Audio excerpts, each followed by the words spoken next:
It is often said that everyone in a movie theater sees a different film. That statement perfectly sums up the experience of watching Darren Aronofsky's feature film, The Fountain.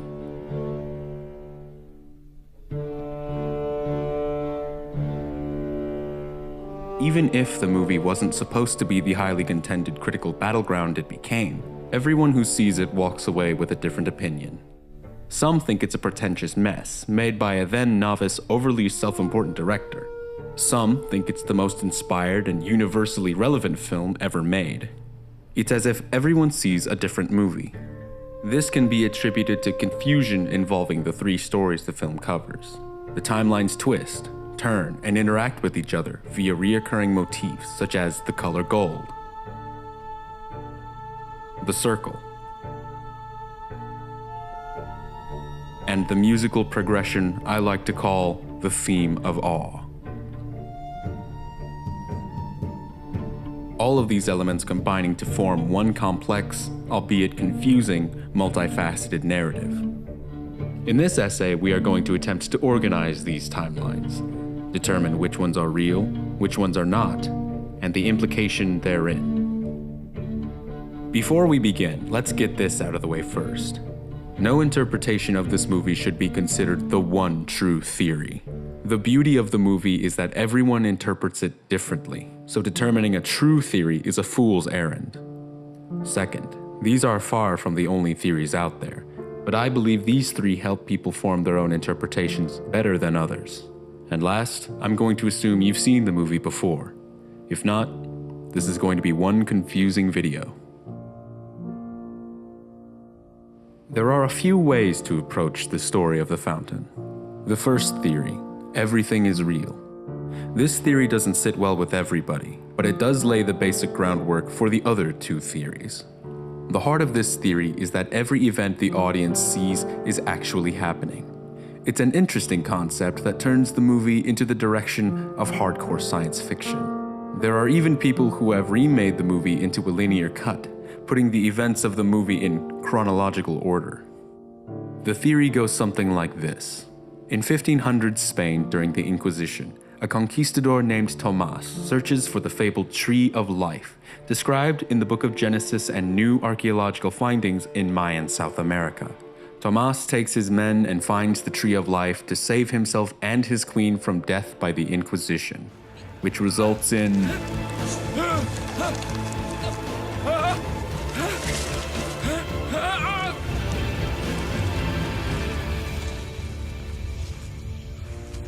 Centuries later in the 2000s, Tom Creo, a medical doctor, and his team find the same tree in South America. Tom uses it to make a cure for cancer so he can save his wife Izzy's life. But he makes it too late, and, fraught with denial and rage, vows to rid the world of the disease that is death. Death is a disease. It's like any other. And there's a cure. A cure. And I will find it. Even more centuries later, Tom Creo zips through space. His destination, Xibalba, where he will do something. It is unclear what Tom's ultimate goal is in this perspective, but it is clear that he has been on a journey to the dying star Nebula, all the while carrying the regret and pain of losing Izzy with him. Before he reaches his final destination, the Tree of Life dies suddenly. Determined to see his goal through to the end, Tom enters the nebula alone and experiences the violent death of Xibalba. This allows Tom to warp through time, confront the Mayan lord in the 1500s to allow Tomas to find the tree and change the past for himself in the 2000s, allowing him to spend his remaining days with Izzy instead of fruitlessly seeking a cure for her cancer. In this scenario, the movie ends in the 2000s with Tom planting a tree over her grave. The second theory, the present and future are real, the past is not. In this theory, everything but the story of Tomas is real. Many people prefer this theory because, in the 2000s, Izzy is writing the same story in her book, which she later charges Tom with finishing. And for most people, the coincidence of Izzy writing the exact story of an unknown conquistador is too much to accept. In the actual progression of the movie, Tomas's story ends only when future Tom realizes how to end it. The rest of the groundwork from the first theory remains intact. Tom loses Izzy, acquires the technology to whiz through space and extend his life, and in the end uses the death of Xibalba to go back in time to spend more time with Izzy. And a lot of people who like the movie accept this interpretation, but for me, the theory just doesn't fit, mainly because of these two very short but very key moments. Come on, let's go. Dr. Creel, where are you going?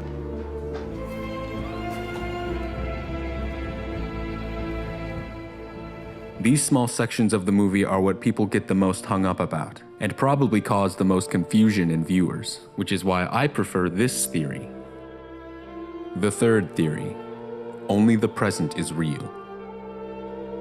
According to the rules of the previous theory, future Tom would have had to travel to the 1500s and make the Mayan warrior see him, but remain invisible to Tomas, which is possible but operates based on a lot of assumptions.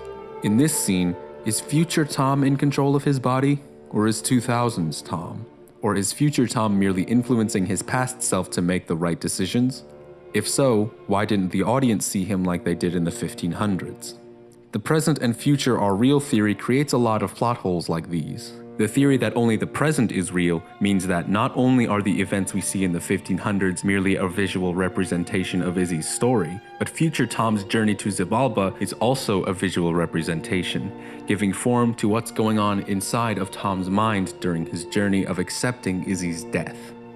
This cinches up the plot holes by making these two problem moments purely symbolic. In this one in particular, Tom is not actually going back in time to spend more time with Izzy, but is instead realizing what he should have been doing instead of burying himself in his work. And this moment could mean to show that Tom's own mind has finally gotten over the writer's block that has prevented him from continuing Izzy's story. The theory that only the present is real makes much more of the movie symbolic instead of literal, which to me reinforces and strengthens the themes of personal redemption and acceptance of death. Because, as this movie shows, something does not have to literally happen in a story to have meaning and impact on those who watch it. And sometimes people gain more out of a story when they figure out what it means to them, rather than figuring out what it was supposed to mean originally. I think that's why Aronofsky has yet to officially come out and tell people what The Fountain was about. When asked why he made The Fountain, Aronofsky had this to say: "With all our advances in science, we've just become incredibly cruel with how the end of life is dealt with. Especially in the States, it's really messed up. And the beginning of life too. Giving birth in America, you have to do it in a hospital, and there are very few options for natural childbirth. So Western science has taken control of the way we are born and the way we die, and there's really no spirituality to it anymore." Keep in mind again that no single one of these theories can be definitely correct. In fact, none of them have to be the right answer. The Fountain is a storytelling entity that either transcends or avoids needing a single correct plot, meaning, or moral. It does not matter which plots are real or not. It does not matter that Tom's name is Tom, or that Izzy's disease is cancer instead of AIDS, or is even a disease at all. The integrity of The Fountain relies on eliciting emotion from its audience through visuals and performance. Its message conveyed through the emotions of the characters and the symbols that surround them in the most troubled times of their lives. The goal of The Fountain is to reconcile the idea that life, love, and death all play the same game. The miracle of birth, the inevitability of death, the beauty of the circle of life. I'm Ian Cabbage, and here's to finding the road to awe.